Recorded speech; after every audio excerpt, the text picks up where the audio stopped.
One of the things that I don't mind saying, by the way, this is Shay All Day, and I am here in downtown LA at Big at 7, is that I have been just like kind of like in a space where, I've wanted to just stay out of everything. With the colder weather, it's just nicer to stay indoors, wrap up in a blanket, make dinner, read my Bible, read a book, anything but go outside. But, the year is coming to a close, and all of the establishments, they have their Christmas trees out and whatnot. But one of the things that's been weighing on my mind, and this was brought up yesterday by a sister in Christ, that has been plaguing me literally for the last week and a half, is this word that we use quite a bit in the English language. And that word is perception.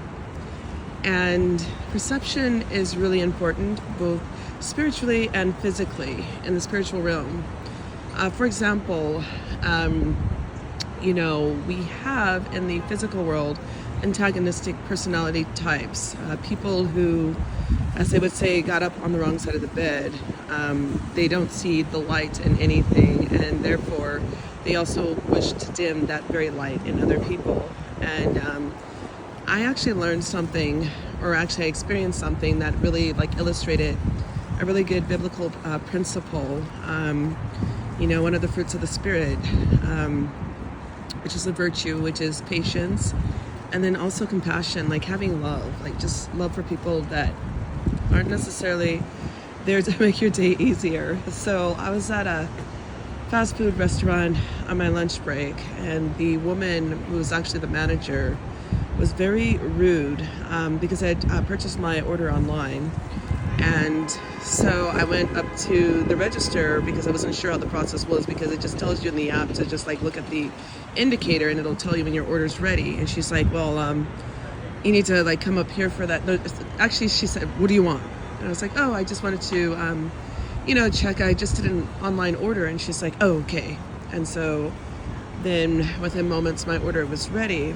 But at this exact same moment, a woman and her small child walked into the restaurant.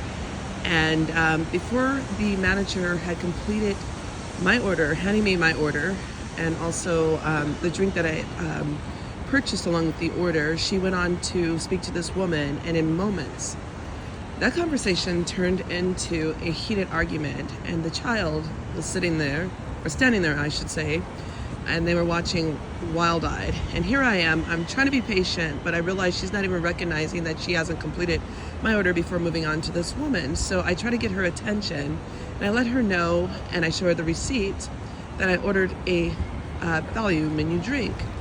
So she grabs the cup, she slams it down on the counter and throws it at me, literally. And so I pick up the cup, and she's like, oh, the beverage, I saw it when I came. Okay, by the way, I saw it. But anyway, she said, you can go fill up your drink over there. So I went to go to the machine, and they do this thing, especially early in the morning, where they turn the machine off, so that people that what they don't consider paying customers, but that are just as valid as any one of us, and we're all children of God, despite what Tanya just said. Thank God he gives us free will. But she was annoyed because I was like, hey, the fountain's not on. And then she snapped at me. She's like, wait. And I was like, oh my God, you haven't even.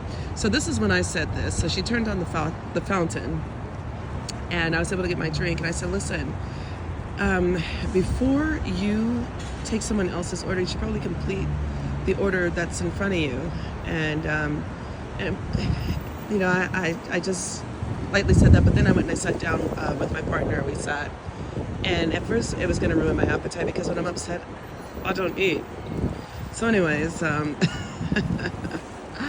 sit down, and at first I'm like, oh my God, I want to report her, but I don't really do that, because I like to think of things in a more well-rounded way. So what I ended up doing, because this is how good God is, when God has been doing an amazing thing in you, when you sit back, and instead of being upset by the enemy's plots of getting you out of your skin and out of your character, you take a moment, you sit back, and you think about this woman in all of her humanity, and you go, well, you know what?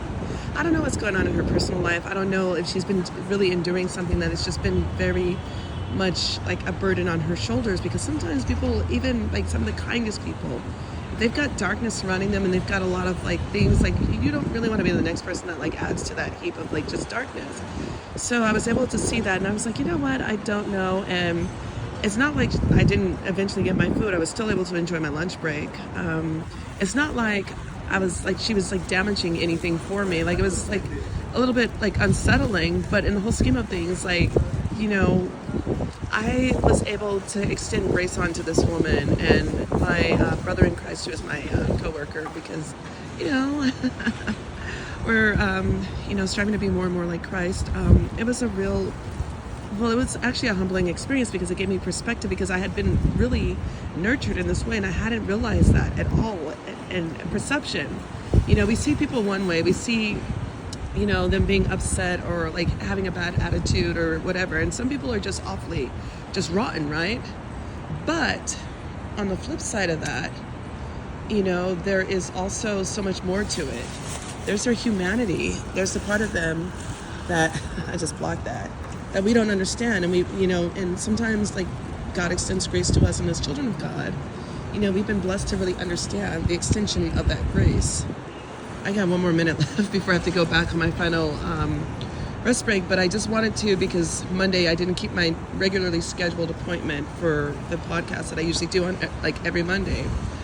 But this word perception is a very poignant and powerful one.